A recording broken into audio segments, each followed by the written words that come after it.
தரும் நல் மருந்தே என் இயேசுவே, என் இயேசுவே. ஜீவன் தரும் நல் மருந்தே என் இயேசுவே, என் இயேசுவே. வழியும் சத்தியமும் ஜீவனுமானவர், வழியும் சத்தியமும் ஜீவனுமானவர். நித்திய ஜீவனை நம்மில் தருபவர், நித்திய ஜீவனை நம்மில் தருபவர். ஜீவன் தரும் நல் மருந்தே என் இயேசுவே, என் இயேசுவே. ஜீவன் தரும் நல் மருந்தே என் இயேசுவே, என் இயேசுவே.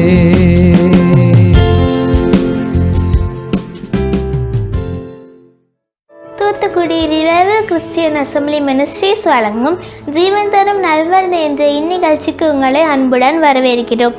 இன்றைய நிகழ்ச்சி உங்களுக்கும் உங்கள் குடும்பத்திற்கும் ஆசீர்வாதமாக இருக்கும் என்று நாங்கள் நம்புகிறோம். இப்பொழுதும் நமது ஊழியர் கே. சந்தோஷ் அவர்கள் வழங்கும் தேவ செய்தி இதோ உங்களுக்காக. ஆண்டவருடைய பிள்ளைகளே, ஆண்டவராய் இயேசு கிறிஸ்துவின் ஈடு இணையற்ற நாமத்தில் உங்களை அன்போடு கூட நான் வாழ்த்துகிறேன். இந்த ஆசீர்வதிக்கப்பட்ட நாளிலேயும் கூட நாம் எல்லாரும் இணைந்து ஆண்டவருடைய வார்த்தையை இன்றைக்கு தியானிக்க போகிறோம். தேவ சமூகத்தில் ஒருமனப்பட்டு கர்த்தருடைய வார்த்தையை நம்ம கேட்க ஆவலாய் நீங்கள் காத்திருக்கிறீர்கள். தேவன் இந்த நாளிலே நம்மோடு கூட பேசுவாராக. முதலாவது நாம் வாசிக்கும்படியாக சங்கீதங்களின் புஸ்தகம் 22ஆம் சங்கீதம் அதனுடைய 22வது வசனத்தை நான் இப்பொழுது வாசிக்கிறேன். உம்முடைய நாமத்தை என் சகோதரருக்கு அறிவித்து சபை நடுவில் உம்மை துதிப்பேன்.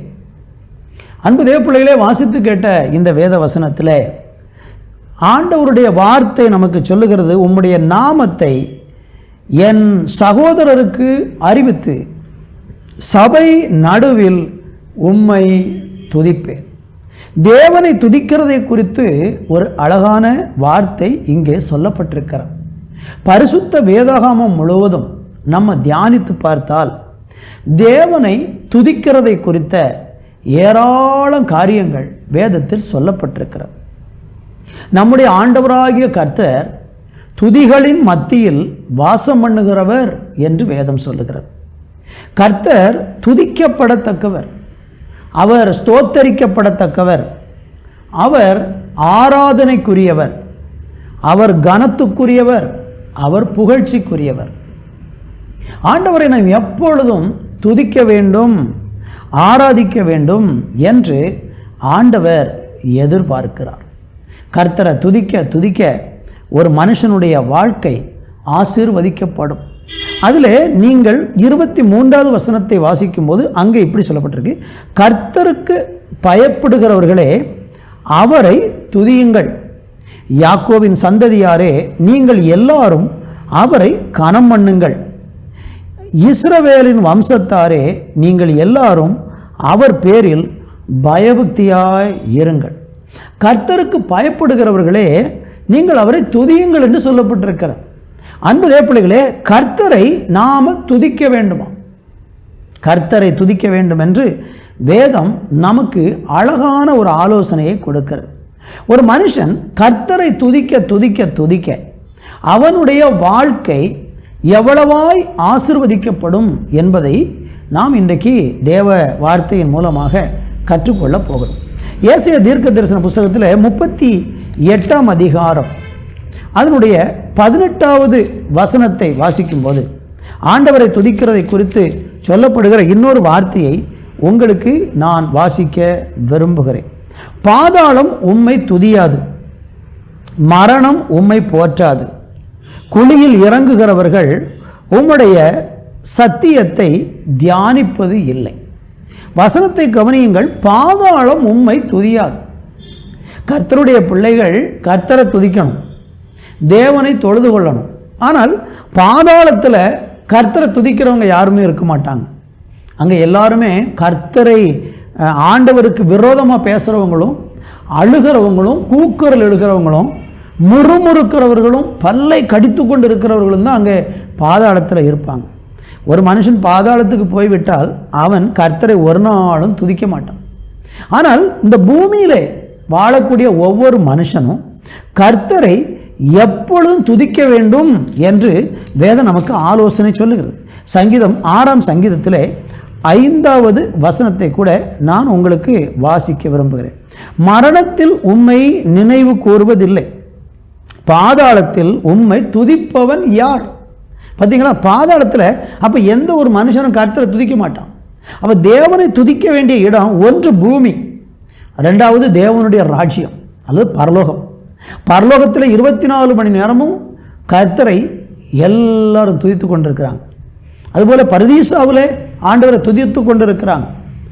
பூமியிலே ஜனங்கள் கர்த்தரை துதிக்க வேண்டும் என்று நம்முடைய தேவனாகிய கர்த்தர் விரும்புகிறார். இந்த ஜனத்தை எனக்கென்று ஏற்படுத்தினேன், இவர்கள் என் துதியை சொல்லி வருவார்கள் என்று ஏசாயா தீர்க்கதரிசன புஸ்தகத்தில் நம்ம பார்க்க முடியும். நம்ம ஆண்டவர் எதுக்கு ஏற்படுத்தி இருக்கிறார் என்றால் தேவனை துதிப்பதற்காக. எதையெல்லாம் நம்ம எப்படியெல்லாம் ஆண்டவரை துதிக்கணும், அப்படி துதிக்கிறதுனால உண்டாகிற ஆசீர்வாதங்களை குறித்து வேதவசனம் நமக்கு பல காரியங்களை சொல்லுகிறது. சங்கீதம் 115ஆம் சங்கீதத்தில் இன்னொரு வசனம் கூட இருக்கிறது. அதனுடைய 17வது வசனத்தை நீங்கள் வாசிக்கும்போது அங்கே ஒரு வார்த்தை உண்டு, அதை நான் உங்களுக்காக வாசிக்கிறேன். மரித்தவர்களும் மௌனத்தில் இறங்குகிற அனைவரும் கர்த்தரை துதியார்கள். பார்த்தீங்களா, பாதாளத்தில் தேவனை துதிக்க மாட்டாங்க. மரித்தவர்களும் மௌனத்தில் இறங்கினவர்களும் ஆண்டவரை துதிக்கிறது இல்லை. ஒரு மரிச்சு போன மனுஷன் ஆண்டவரை துதிக்க மாட்டான். அப்போது நம்மெல்லாம் ஜீவன் உள்ளவர்கள், நம்ம யாருமே மரிக்கலை. இந்த வார்த்தையை கேட்டுக்கொண்டிருக்கிற நீங்கள் ஜீவனோடு இருக்கிறதுனால தான் இந்த வார்த்தையை கேட்டுக்கொண்டிருக்கிறீங்க. நமக்கு ஜீவன் இருக்கிறதுனால நம்ம ஆண்டவரை துதிக்கணும், அவரை ஸ்தோத்திரம் பண்ணணும், அவரை மகிமைப்படுத்தணும், அவரை பாடணும், அவரை புகழணும். அவர் செய்த நன்மைகளையெல்லாம் நாம் நினைத்து கர்த்தருடைய நாமத்தை நாம் எல்லாரும் துதிக்க வேண்டும் என்று ஆண்டவர் விரும்புகிறார்.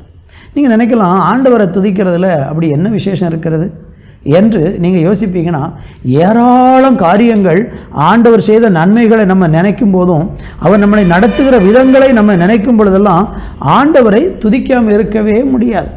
சங்கீதங்களின் புஸ்தகம் 106ஆம் சங்கீதம் அதனுடைய 1வது வசனத்தை நீங்கள் வாசித்து பார்த்தீங்கன்னா அங்கு வேதம் சொல்லுகிறது, அல்லேலூயா, கர்த்தரை துதியுங்கள், அவர் நல்லவர், அவர் கிருபை என்றும் உள்ளது. ஒரு மனுஷன் ஆண்டவரை துதிப்பதற்கு கர்த்தர் ஏன் நம்மகிட்ட எதிர்பார்க்கிறாரு, அல்லது நாம் ஏன் ஆண்டவரை துதிக்கணும் அப்படின்னு நீங்கள் பார்த்தீங்கன்னா, கர்த்தர் நல்லவராக இருக்கிறார், அவர் நல்லவர். இந்த பூமியில் எத்தனையோ மனிதர்களை நீங்கள் பார்த்துருப்பீங்க, எத்தனையோ மனிதர்களை பார்த்து இவங்க ரொம்ப நல்லவங்கன்னு நீங்கள் சர்டிஃபிகேட் கொடுத்துருப்பீங்க. உங்களிடத்துலேயும் சிலர் சொல்லியிருப்பாங்க, இவங்கள மாதிரி ஒரு நல்ல மனுஷனை நான் பார்த்ததே இல்லை என்று நீங்கள் சொன்னாலும் அந்த மனுஷங்கிட்டையும் குறை இருக்கும், அந்த மனுஷங்கிட்டையும் குற்றம் இருக்கும், அந்த மனிதங்கிட்டையும் சில பலவீனங்கள் இருக்கும். ஆனால் அது வெளியில் வெளிப்படாது. அது வெளிப்படாததுனால, அது உங்களுக்கு தெரியாததுனால நம்ம அவங்கள 100% நல்லவர்கள் என்று சொல்லுகிறோம். ஆனால் எல்லா மனுஷனும் பலவீனம் உள்ளவர்களும், எல்லா மனுஷனும் பாவம் செய்கிறவர்களும், எல்லா மனுஷனும் குறை உள்ளவர்களுமாகத்தான் இந்த உலகத்தில் இருக்கிறாங்க.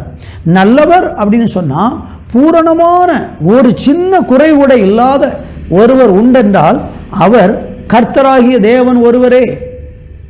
அவர்கிட்ட குறை இல்லை, அவர்கிட்ட பழுதில்லை, அவரை யாரும் குற்றப்படுத்த முடியாது. இயேசு கிறிஸ்து இந்த பூமியில் இருக்கும் பொழுது அவர் சொன்னார், என்னிடத்தில் குறை உண்டென்று உங்களில் யார் சொல்லக்கூடும் அப்படின்னு கேட்டார். இயேசு கிறிஸ்துவை குற்றம் பிடிப்பதற்கு நிறைய பேர் முயற்சித்தாங்க. அவர் பரிசேயர்கள் இயேசுவினிடத்தில் குற்றம் காணணும்னு நினைச்சாங்க, கண்டுபிடிக்க முடியலை. இயேசு கிறிஸ்துவை சிலுவையிலே அறையப்போகிற நேரத்திலையும் அவர் மேலே ஏதாவது ஒரு குற்றச்சாட்டை சுமத்தி அந்த குற்றத்தின் நிமித்தம் இவரை சிலுவையில் அறையணும்னு சொல்லி நிறைய ஆட்களெல்லாம் கொண்டு வந்து இயேசு கிறிஸ்துவின் மேலே செய்யாத குற்றத்தை செய்ததாக எல்லாம் பேச வச்சாங்க. பணம் கொடுத்து அவங்கள இவர் இப்படி பேசினார், அப்படி சொன்னார், இப்படி சொன்னார்னு சொல்லி அவர் மேலே அபாண்டமான பழிகளை சொல்வதற்காக சில ஆட்களை ஏற்படுத்தி கொண்டாந்து பரிசேயர்கள் அன்றைக்கு இருந்த நியாயசாஸ்திரிகள்லாம் கொண்டு வந்து நிறுத்தினாங்க. ஆனால் அவர்கள் சொன்ன ஒரு குற்றமும் ஒவ்வாதே போனது என்று வேதம் சொல்லுகிறது. இயேசு கிறிஸ்துவனிடத்தில் ஒரு குறை இல்லை.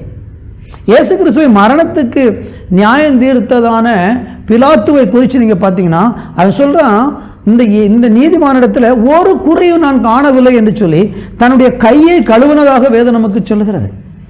அப்போ அந்த அளவுக்கு இயேசு கிறிஸ்து யாராலும் குறை கண்டுபிடிக்க முடியாத அளவுக்கு அவர் நல்லவராக இருந்தார். என் அன்பு தேவனுடைய பிள்ளைகளே, நாம் இந்த நாளில் தேவனை துதிக்க வேண்டியதுடைய அவசியம் என்னவென்றால், நம்முடைய ஆண்டவர் கர்த்தராகிய தேவனிடத்தில் ஒரு குறையையும் யாரும் இதுவரையிலும் கண்டதில்லை, இனியும் காணப்போவதில்லை. அவர் பூரணமான, அவர் நல்லவராக இருக்கிறதுனால நம்முடைய ஆண்டவராகிய தேவனை நானும் நீங்களும் இந்த நாட்களில் துதிக்க வேண்டும். 113ஆம் சங்கீதத்திலே 1வது வசனத்தை வாசிக்கும் போது அங்கு வேதம் சொல்லுகிறது, அல்லேலூயா, கர்த்தருடைய ஊழியக்காரரே துதியுங்கள், கர்த்தருடைய நாமத்தை துதியுங்கள் என்று சொல்லப்பட்டிருக்கிறது. ஆண்டவருக்காக ஊழியம் செய்கிறவர்கள், ஆண்டவருடைய பிள்ளைகள், ஆண்டவருடைய ஊழியத்தை நிறைவேற்றக்கூடிய எல்லாரும் என்ன செய்யணுமா? கர்த்தரை துதியுங்கள் அப்படிங்கிறார். எல்லா மனுஷனும் ஆண்டவரை துதிப்பதை நம்முடைய தேவன் இந்த நாட்களிலே விரும்புகிறார். எல்லாரும் கர்த்தரை துதிக்க வேண்டுமாம். இன்னொரு வசனம் கூட வேகமாய் சொல்லி கடந்து சொல்ல விரும்புகிறேன். அதில் 117ஆம் சங்கீதம் 1வது வசனத்தை கூட நான் உங்களுக்காக வாசிக்கிறேன், கவனியுங்கள். ஜாதிகளே எல்லாரும் கர்த்தரை துதியுங்கள், ஜனங்களே எல்லாரும் அவரை போற்றுங்கள்.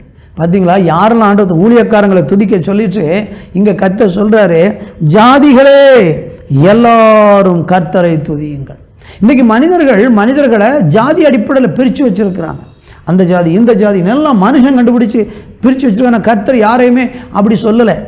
ஆனால் ஆண்டவராகிய தேவன் இவ்வுலகத்தில் அப்படி பிரிந்து ஜாதிங்கிற பேரில் பிரிஞ்சிருக்கக்கூடிய மனிதர்களையும் பார்த்து சொல்கிறாரு, நீங்கள் என்ன செய்யுங்கள்?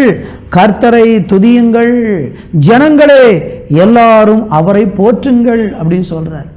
அருமையானவர்களே, நாம் எல்லாரும் நம்முடைய தேவனாகிய கர்த்தரை துதிக்க வேண்டும் என்று வேதம் நமக்கு அழகாக சொல்லுகிறது. கர்த்தருக்கு மகிமை உண்டாகட்டும். கர்த்தரை துதிப்பது ஒரு பெரிய பாக்கியம் நம்முடைய வாழ்க்கையில். அது தேவன் தந்திருக்கிற ஒரு மகா பெரிய ஸ்லாக்கியம். அந்த ஸ்லாக்கியத்தை யாரெல்லாம் பெற்று ஆண்டவரை துதிக்கிறாங்களோ அவங்க ஆசீர்வதிக்கப்படுவாங்க. இன்னும் பாருங்கள், ஆண்டவருடைய வசனம் சொல்லுகிறது, சங்கீதம் 135ஆம் சங்கீதம் அதனுடைய 2வது வசனத்தை கூட நான் வாசிக்கிறேன், நீங்கள் கேளுங்கள். கர்த்தருடைய வீட்டிலும் நமது தேவனுடைய ஆலய பிரகாரங்களிலும் நிற்கிறவர்களே கர்த்தரை துதியுங்கள் சொல்கிறார். ஆண்டவருடைய ஆலயத்தில் போய் அவரை துதிப்பதற்காக ஆலயத்துக்கு போகிற ஜனங்கள் நிறைய பேர் இன்றைக்கி ஆலயத்துக்குள்ளே போயிட்டு ஆலய பிரகாரங்களில் போய் நின்று தேவனை துதிக்காமல் திரும்ப வருவாங்க. அங்கே நடக்கிற ஆராதனை, அங்கே நடக்கக்கூடிய துதி, அங்கே நடக்கிற பாடல்கள் எல்லாம் பார்த்துட்டு ஒரு வேடிக்கை பார்த்து விட்டு திரும்பி வருகிறதை பார்க்கிறோம். ஆனால் கர்த்தர் சொல்கிறாரு, கர்த்தருடைய வீட்டிலும் நமது தேவனுடைய ஆலய பிரகாரங்களிலும் நிற்கிறவங்க. நீங்கள் ஆலயத்துக்குள்ளே நுழைஞ்சாலே ஆண்டவர் சொல்கிறாரு, நீங்கள் கர்த்தரை அங்கே துதிக்க வேண்டும். சில ஆலயங்களிலெல்லாம் பாடல் பாடுகிற சத்தம் வெளியே கூட கேட்காது. அந்த ஆலயத்துக்கு பக்கத்தில் இருக்கிற வீட்டுக்கு கூட சத்தம் கேட்காது. அமைதியாக பாடிட்டு அமைதியாக வந்து விடுவாங்க. சிலர் துதிக்கிறது வெளியிலேயே கேட்காது. ஆனால் கர்த்தர் என்ன சொல்கிறாருன்னா, கர்த்தருடைய ஆலய பிரகாரங்களில் நிற்கிறீங்களா, நீங்கள் அங்கே கர்த்தரை பாடுங்க, நல்ல ஆண்டவரை துதியுங்கள், ஆண்டவருடைய நாமத்தை நீங்கள் ஸ்தோத்திரம் பண்ணுங்கள் என்று சொல்லி ஆண்டவர் சொல்லுகிறார். 136ஆம் சங்கீதம் முழுவதும் படிச்சிங்கன்னா ஒவ்வொரு காரியங்களையும் சொல்லி சொல்லி சொல்லி சொல்லி கர்த்தரை துதியுங்கள் என்று வேதம் சொல்லுகிறது. 1வது வசனத்தை படிக்கும்போது கர்த்தரை துதியுங்கள், அவர் நல்லவர், அவர் கிருபை என்றும் உள்ளது. அந்த அதிகாரம் முழுவதும், அந்த சங்கீதம் 136 முழுவதும் நீங்கள் படிச்சீங்கன்னா அவருடைய கிருபை என்றும் உள்ளது என்று சொல்லி, அவருடைய நாமத்தை துதியுங்கள் என்று சொல்லி ஏராளம் காரியங்களை அங்கே நம்ம பார்க்க முடிகிறது. அதெல்லாம் படித்து நம்ம துதிக்க ஆரம்பிச்சிங்கன்னா உங்கள் வாழ்க்கையில் நினைவு கூர்ந்து நீங்கள் கர்த்தருடைய நாமத்தை துதிக்க முடியும். 4வது வசனம் சொல்லுகிறது, ஒருவராய் பெரிய அதிசயங்களை செய்கிறவரை துதியுங்கள் என்று சொல்லப்பட்டிருக்கிறது. அவர் ஒருத்தர் போதும், பெரிய அற்புதங்களை செய்ய முடியும். ஆண்டவர் அதிசயம் செய்கிறதுக்கு வல்லவராக இருக்கிறார். அவருடைய அதிசயங்களை நினைச்சா நம்ம ஆண்டவரை துதிக்கலாம். வானத்தை பார்த்தால் அவரை துதிக்கலாம். இன்னும் தண்ணீரின் மேலே பூமியை பரப்பினவரை துதிக்கலாம். பெரிய சுடர்களை, நட்சத்திரங்களை எல்லாம் உண்டாக்கினவரை துதி. அந்த வசனம், அந்த அதிகாரம் ஃபுல்லாக நீங்கள் படித்து பாருங்கள். கர்த்தர் தம்முடைய ஜனத்துக்கு செய்த நன்மைகளை எல்லாம் நினைத்து நினைத்து நினைத்து கர்த்தரை நாம் துதிக்க வேண்டும் என்று வேதம் சொல்லுகிறது. என்னை கவனித்துக் கொண்டிருக்கிற ஆண்டவருடைய பிள்ளைகளே, நீங்கள் கர்த்தரை துதிக்கிறது உங்களுக்கு ஒரு பெரிய விடுதலையை கொண்டு வரும், உங்களுக்கு ஒரு பெரிய சமாதானத்தை கொண்டு வரும், ஒரு பெரிய சந்தோஷத்தை கொண்டு வரும். எந்த சூழ்நிலையிலும் நாம் நம்முடைய ஆண்டவரை துதிப்பதற்கு வேதம் நமக்கு அழகாக கற்றுக் கொடுக்கிறது. எனவே கர்த்தரை துதிக்கிறதுல நம்ம சோர்ந்து போகாமல் எப்பொழுதும் ஆண்டவரை துதிக்க வேண்டும். சங்கீதம் 148 அதனுடைய 2வது வசனத்தை படிக்கும்போது அங்கு வேதம் இப்படி சொல்லுகிறது: அவருடைய தூதர்களே நீங்கள் யாவரும் அவரை துதியுங்கள், அவருடைய சேனைகளே நீங்கள் யாவரும் அவரை துதியுங்கள். அருமையான தேவனுடைய பிள்ளைகளே, இந்த 148ஆம் சங்கீதம் ரொம்ப ரொம்ப முக்கியமான ஒரு சங்கீதம். இங்கேயும் ஆண்டவர் துதிக்கிறத குறித்து ஏராளம் காரியங்களை சொல்றாரு. பூமியில் உள்ளவைகளே கர்த்தரை துதியுங்கள், வாலிபர்களே கன்னிகைகளே முதிர் வயதுள்ள 12வது வசனத்தின் வாசிக்கிறேன் கவனியுங்கள். வாலிபரே கன்னிகைகளே முதிர் வயதுள்ளவர்களே பிள்ளைகளே கர்த்தரை துதியுங்கள். ஒரு ஆலயத்தை எடுத்துக்கொண்டால் அங்கே இவங்க எல்லாருமே இருப்பாங்க. வாலிபர்கள் இருப்பாங்க, கன்னிகைகள் இருப்பாங்க, முதிர் வயதானவர்கள் ஆலயத்துக்கு வருவாங்க, பிள்ளைகள் வருவாங்க. ஆனால் யாரெல்லாம் ஆலயத்துக்குள் வந்தாலும் அவர்கள் எல்லாரும் கர்த்தரை துதிக்க வேண்டும் என்று வேதம் சொல்லுகிறது. நான் உங்களை பார்த்து கேட்குறேன், நீங்கள் ஆலயத்துக்கு போகும் உங்கள் பிள்ளைகள் கர்த்தரை துதிக்கிறாங்களா? வயதானவங்க ஆலயத்துக்கு போகிறீங்களே, நீங்கள் கர்த்தரை ஆலயத்தில் துதிக்கிறீங்களா? ஒருவேளை உங்கள் சரீரம் பலவீனப்பட்டிருந்தாலும் பரவாயில்லை, அந்த பலவீனப்பட்ட சூழ்நிலையிலையும் ஆண்டவரை நீங்கள் துதிப்பது ஒரு பெரிய ஆசீர்வாதம். உங்களுக்கு தேவன் எதிர்பார்த்து காத்திருக்கிறார். கர்த்தரை நாம் துதிப்பது ஒரு பெரிய மேன்மை. ஆண்டவர் அதை எதிர்பார்க்கிறார். வாலிபரே கன்னிகைகளே முதிர் வயதுள்ளவர்களே பிள்ளைகளே கர்த்தரை துதியுங்கள் என்று ஆண்டவருடைய வார்த்தை நமக்கு அழகாய் சொல்லுகிறது.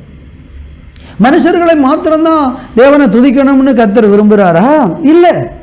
அங்கே முந்தின வசனங்களை எல்லாம் பாருங்க. 9வது வசனம் சொல்கிறது: மலைகளே சகல மேடுகளே கனிமரங்களே சகல கேதுருக்களே. அடுத்து மிருகங்களை பற்றி சொல்றாரு. காட்டு மிருகங்களே சகல நாட்டு மிருகங்களே ஊரும் பிராணிகளே இரவுள்ள பறவைகளே. பாருங்க, மிருகங்களை பார்த்து சொல்றாரு, மலைகளை பார்த்து சொல்றாரு.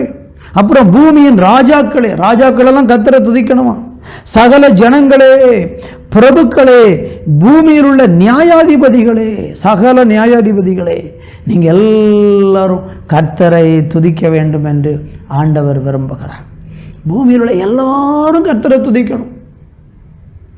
இன்றைக்கு ஆண்டவர் சொல்லியிருக்கிற இந்த இயற்கைக்கெல்லாம் சொல்லியிருக்காரு.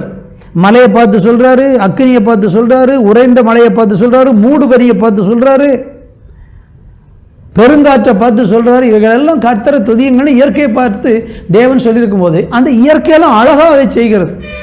நீங்கள் பாருங்கள், நம்ம அதிகாலையில் எழும்புகிறோம், ஆனால் நம்ம லேட்டாக எழும்பினாலும் பறவைகள் அழகாக காலையில் 4 மணிக்கு 4:30 மணிக்கு நேரம் விடிந்து வரும்போது அவைகள் மரத்தில் இருந்து கர்த்தரை துதிக்கிறது. கர்த்தரை துதிக்கிறது. அவைகளுக்கு துதிப்பதற்கு காரணம் என்ன? அவைகள் எதையுமே சேர்த்து வைக்கிறது இல்லை. மற்ற சுவிசேஷத்தில் படித்தா அப்படி தான் போட்டிருக்கிறது. பறவைகளெல்லாம் எதையுமே சேர்த்து வைக்கிறது இல்லை, களஞ்சியத்தில் சேர்த்து வைக்கிறது இல்லை, வயலில் போய் வேலை பார்க்கறது இல்லை. அவைகளையெல்லாம் பரமபிதா பிழைப்பூட்டுகிறார். அவைகள் ஒவ்வொரு நாளும் தன்னுடைய ஆகாரத்துக்காக காலையில் துதிச்சிட்டு எங்கே ஆகாரம் இருக்குன்னு தெரியவே செய்யாது, பறந்து போகிறது. போகிற இடத்துல அவைகளுக்கு ஆகாரம் கிடைக்கிறது. கர்த்தர் அவர்களுக்கு ஆகாரங்களை கொடுக்கிறார். ஆனால் முன்னக்கிட்டே ஆண்டவர் ஒன்றும் கொடுக்காட்டாலும் விசுவாசத்தோடு ஸ்தோத்திரம் பண்ணிட்டு காலையில் நல்ல ஆண்டவரை துதிச்சுட்டு பறவைகள் போகிறது. அவைகளுக்கு மாலையில் திரும்பி கூட்டுக்கு வரும்போது நல்ல உணவு சாப்பிட்டு திருப்தியாக வந்து நிம்மதியாக தன்னுடைய கூட்டில் அவைகள் தூங்குகிறது. காட்டு மிருகங்கள் அப்படித்தான். நாட்டு மிருகங்களை பாருங்கள், அவைகளும் அப்படித்தான். இவைகள் எல்லாம் கர்த்தரை துதிக்க காரணம் என்ன? அவைகளுக்கு வேற இந்த உலகத்தில் ஒன்றும் தேவையில்லை. ஒரு உறைவிடம் வேணும், உண்ண உணவு வேணும், அதற்கு வஸ்திரம் எல்லாம் தேவையில்லை. அப்போ அந்த பறவை பிராணிகள் எல்லாம் நம்முடைய தேவனாகிய கர்த்தரை சரியாக துதிக்கும் போது அப்படியே சாயலாய் உண்டாக்கப்பட்ட மனிதர்கள் எத்தனை நேரங்களில் அவரை துதிக்க நம்ம மறந்து போயிருக்கிறோம். எவ்வளோ நன்மைகள் நமக்கு செஞ்சிருக்கிறார். அவைகளுக்கு செய்கிறத காட்டிலும் நிறைய நன்மைகளை அனுபவிக்கிறவங்க தான் நீங்களும் நானும். அந்த பறவை பிராணிகள், காட்டு மிருகங்கள், நாட்டு மிருகங்கள், இவைகளெல்லாம் தேவனிடத்திலிருந்து பெற்ற நன்மைகளை விட ஆயிரக்கணக்கான நன்மைகளையும் லட்சக்கணக்கான நன்மைகளையும் நீங்களும் நானும் கடவுளிடத்திலிருந்து பெற்றிருக்கிறோம். அப்படிப்பட்ட ஏராள நன்மைகளை பெற்ற நம்ம ஆண்டவரை துதிக்கிறோமா என்பதை நீங்கள் கொஞ்சம் யோசித்து பாருங்கள். ஆண்டவரை துதிக்கிற பழக்கம் உங்களுக்கு உண்டா? அப்படி இல்லைனா இன்னைக்கே ஒரு தீர்மானம் எடுங்க. நான் என் கர்த்தரை துதிப்பேன், என் ஜீவனுள்ள நாளெல்லாம் கர்த்தரை துதிப்பேன்.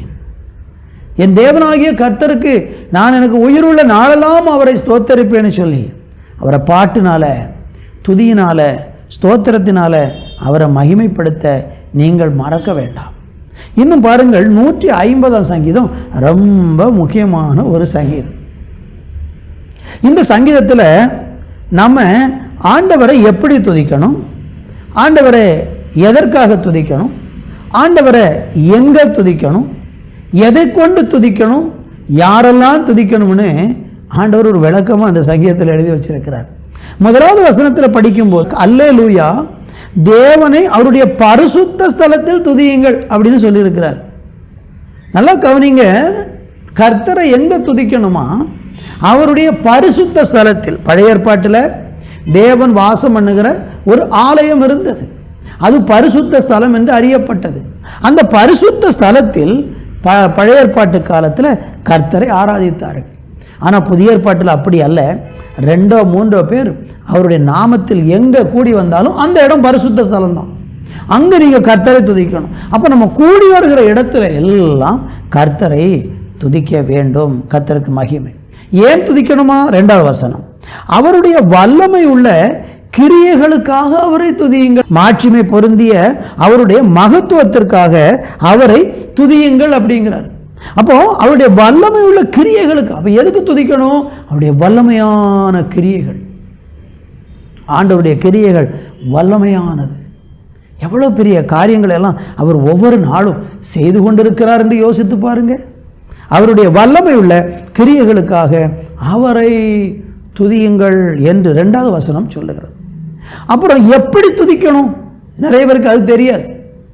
எப்படி துதிக்கணும்? அழகாக 3வது வசனம் சொல்லுகிறது, எக்கால தொனியோடு அவரை துதியுங்கள், வீணையோடும் சுரமண்டலத்தோடும் அவரை துதியுங்கள். எப்படி துதிக்கணுமா? எக்கால தொனியோடு துதியுங்க. உங்க சத்தத்தை எக்காலம் போல தொனிக்க பண்ணி நீங்கள் கர்த்தரை துதியுங்கள் அப்படின்னு சொல்றார். அடுத்து என்ன? எதை கொண்டு துதிக்கணும்? வீணையோடு, சுரமண்டலத்தோடு. 4வது வசனம் சொல்லுகிறது, தம்புரோடு நடனத்தோடு அவரை துதியுங்கள், யாழோடும் தீங்குழலோடும் அவரை துதிங்க. இன்ஸ்ட்ருமெண்ட் எல்லாம், மியூசிக் இன்ஸ்ட்ருமெண்ட்டை வச்சு ஆண்டவரை துதிங்க. இசைக்கருவிகளை பயன்படுத்துங்க. ஒருவேளை அதெல்லாம் எனக்கு இசைக்கருவியெல்லாம் எனக்கு ஒன்றும் தெரியாதியா அப்படின்னாலும் ஆண்டவர் என்ன சொல்றார் தெரியுமா? கைத்தாளங்களோடு கர்த்தரை துதியுங்கள் அப்படிங்கிறார். கைத்தாளங்களோடு, யாழோடும் தீங்குழலோடும் தம்புருவோடும் நடனத்தோடும் கர்த்தரை துதி. இது ஒன்றும் தப்பு இல்லை. இன்னைக்கு சிலர்லாம் ஆராதனை தேவனை துதிக்கிற நேரத்தில் அசையவே மாட்டாங்க. ஆனால் பைபிள் சொல்லுகிறது நடனத்தோடு கூட நீங்கள் ஆண்டவரை துதிக்கலாம், ஒன்றும் தப்பு இல்லை. எல்லாம் நாகரிகமாக ஞானமாக நீங்கள் நடனம் பண்ணி கூட என்ன செய்யலாம்? கர்த்தரை துதிக்க முடியும், துதிக்கலாம். அது தவறில்லை. கர்த்தருக்கு மகிமை. அங்கே 5வது வசனம் சொல்கிறது, ஓசையுள்ள கைத்தாளங்களோடும் அவரை துதியுங்கள், இன்னும் பேரோசையுள்ள கைத்தாளங்களோடும் அவரை துதியுங்கள். கைத்தாளம். ஒருவேளை எனக்கு எந்த இன்ஸ்ட்ருமெண்ட்டுமே கிடையாதுயா, எனக்கு ஒன்றுமே செய்ய தெரியாது, பாட்டு பாட மட்டும்தான் தெரியும். கை இருக்குல்ல, 2 கை அழகாக கொடுத்துருக்கிறாரே, அந்த கையை தட்டினா ஓசை வரும் இல்லை, அது ஒரு இசை தானே.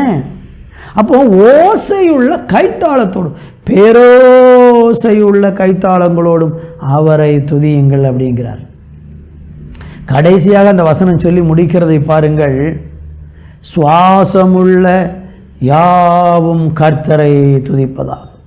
148ஆம் சங்கீதத்தில் சொல்லும்போது மிருகங்களே, மலைகளே, மேடுகளே, கனிமரங்களே, சகல கேதுருக்களே, காட்டு மிருகங்களே, நாட்டு மிருகங்களே, இப்படி வரிசையாக ஒவ்வொன்றா சொல்லி துதிக்க சொல்லிட்டு கடைசியில் கர்த்தர் அந்த சங்கீதம் முடிக்கும் போது இப்படி சொல்லி முடிக்கிறாரு, சுவாசம் உள்ள யாவும் கர்த்தரை துதிப்பதா. உங்களுக்கு ஜீவன் இருந்து உங்களுக்கு சுவாசம் விட முடிஞ்சா அப்படிப்பட்ட சுவாசம் உள்ள அனைவரும், நாசியில் சுவாசம் உள்ள அத்தனை மனிதனும், அத்தனை மிருகங்களும், அத்தனை பிராணிகளும் கர்த்தரை துதிக்க வேண்டும். நீங்கள் பாருங்கள், நம்ம வெளியிலலாம் போகும்போது சின்ன சின்ன பூச்சிகள், சின்ன சின்ன பறவைகள், சின்ன சின்ன பிராணிகளெல்லாம் கீன்னு சத்தம் போட்டு இருக்கும். நம்ம நினைக்கிறோம் அது அழுது கொண்டு இருக்குதோ, இல்லை. இருட்டு வந்துட்டு ராத்திரி பகல் முடிந்து அப்படி இரவுக்குள்ளே போகும்போது ஒரு பூச்சி சவுண்டு கொடுக்கும், பார்த்துருப்பீங்க. அதெல்லாம் கர்த்தரை துதிக்கிறது, கர்த்தரை துதிக்கிறது. நமக்கு அதனுடைய லாங்குவேஜ் தெரியல, மொழி தெரியல, ஆனால் அது அதனுடைய மொழியில் கர்த்தரை துதிக்கிறது. என்னை கவனித்து கொண்டிருக்கிற அன்பு தேவனுடைய பிள்ளைகளே, உங்களுக்கு கர்த்தரை துதிக்கிற பழக்கம் உண்டா? நீங்கள் ஆண்டவரை துதிக்கிறீங்களா? தேவனை துதிக்கிறத உங்கள் வாழ்க்கையின் பாக்கியமாக நீங்கள் எண்ணியிருக்கீங்களா? இல்லை என்று சொன்னால் இன்றைக்கு ஒரு தீர்மானம் எடுங்க. நான் என் கர்த்தரை துதிப்பேன், என் தேவனை துதிப்பேன், எனக்கு நன்மை செய்த என் ஆண்டவரை சபையின் நடுவிலே நான் கர்த்தரை துதிப்பேன், கர்த்தருக்கு மகிமை உண்டாகட்டும். எனவே இந்த நாளில் ஒரு நல்ல தீர்மானம் எடுங்க. அப்படி துதிக்கும் போது உங்கள் வாழ்க்கையில் விடுதலை உண்டாகும். அப்போஸ்தலர் நடவடிக்கைகளில் நீங்கள் படித்து பார்த்தீங்கன்னா 16ஆம் அதிகாரத்தில் சிறைச்சாலையில் கொண்டு போய் போட்ட அப்போஸ்தலனாகிய பவுலும் சீலாவும் அங்கே கர்த்தரை துதிக்கும் போது சிறைச்சாலையுடைய அஸ்திவாரம் அசைந்தது, கட்டுகள் உடைந்தது. நீங்கள் ஆலயத்தில் போனாலும் வீட்டிலே ஆனாலும் நல்லா பாடி கர்த்தரை துதிக்கும் போது உங்கள் மேல் இருக்கிற கட்டுகள் எல்லாம் முறிக்கப்படும். கட்டுகளிலிருந்து விடுதலையாவீர்கள், ஆசீர்வதிக்கப்படுவீர்கள், சமாதானம் பெறுவீர்கள், ஆறுதல் அடைவீர்கள். கர்த்தரை துதியுங்கள், அவர் நல்லவர், அவர் கிருபை என்றும் உள்ளது. எனவே இந்த நாளில் ஒரு தீர்மானம் எடுங்க, நான் கர்த்தரை துதிக்க போகிறேன், கர்த்தருடைய நாமத்தை நான் மகிமைப்படுத்த போகிறேன். தேவன் எனக்கு சுவாசத்தை கொடுத்திருக்கிறாரு, எனக்கு ஆவியை தந்திருக்கிறாரு, எனவே நான் ஆண்டவரை துதிக்க போகிறேன்னு சொல்லி இன்றைக்கு ஒரு தீர்மானம் எடுத்து தேவனை துதிக்கும் போது தேவன் சந்தோஷப்படுவார்.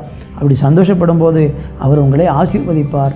உங்களுக்காக ஜெபிக்க விரும்புகிறேன். கண்களை மூடி தேவனை நோக்கி நாம் எல்லாரும் ஜெபிக்கலாமா? இரக்கமுள்ள நல்ல பிதாவே, ஆசீர்வதிக்கப்பட்ட இந்த நல்ல வேலைக்காக உமக்கு நன்றி. உம்மை துதிப்பதை குறித்தும் உம்மை துதிக்கிறதுனால் உண்டாகிற மேன்மைகளை குறித்தும் ஆசீர்வாதங்களை குறித்தும் இன்றைக்கு கர்த்தர் எங்களுக்கு போதித்த நல்ல சத்தியங்களுக்காக நாங்கள் ஆண்டவரை ஸ்தோத்தரிக்கிறோம். அப்பா, உம்மை துதித்து ஸ்தோத்தரித்து உங்கள் நாமத்தினாலே நாங்கள் ஆசீர்வதிக்கப்பட எங்கள் தேவன் இந்த நாட்களில் உதவி செய்வீராக. யாரெல்லாம் சோர்ந்து போயிருக்கிறார்களோ அவருடைய நாவிலே துதியின் பாடல்களை கர்த்தர் கொடுப்பீராக. துதிக்கிறதன் மூலமாக ஒரு விடுதலை ஒவ்வொருவருடைய வாழ்க்கையிலையும் உண்டாவதாக என்று சொல்லி ஆசீர்வதித்து ஜெபிக்கிறேன். கர்த்தர் அப்படி செய்ய போகிற நல்ல கிருபைக்காய் நன்றி. துதித்து கொண்டு இருக்கும்போதே அற்புதங்கள் நடக்கட்டும், அதிசயங்கள் நடக்கட்டும், வியாதி கட்டுகள் முறியட்டும், பலவீன கட்டுகள் முறியட்டும், சத்துருடைய எல்லா தீய வல்லமைகளும் நிர்மூலமாய் போகட்டும் என்று ஆசீர்வதித்து ஜெபிக்கிறேன். உடைய பிள்ளைகள் மேல் தேவக்கரம் அமரட்டும். இந்த நிகழ்ச்சி, இந்த வார்த்தையை கேட்கிற எல்லாரும் ஆசீர்வதிக்கப்படுவார்களாக. இயேசு கிறிஸ்துவின் நாமத்தில் ஜெபிக்கிறோம் நல்ல பிதாவே, ஆமேன், ஆமேன். அன்பு தேவ பிள்ளைகளை, இம்மட்டும் ஆண்டவன் நம்மோடு கூட இடைப்பட்டார். கர்த்தருடைய வார்த்தையை கேட்ட நீங்கள் ஆசீர்வதிக்கப்பட்டவர்கள். மற்றும் ஒரு நிகழ்ச்சியிலே உங்களை சந்திக்கும் வரை தேவ சமாதானம் உங்களோடு இருப்பதாக. ஆமேன், ஆமேன்.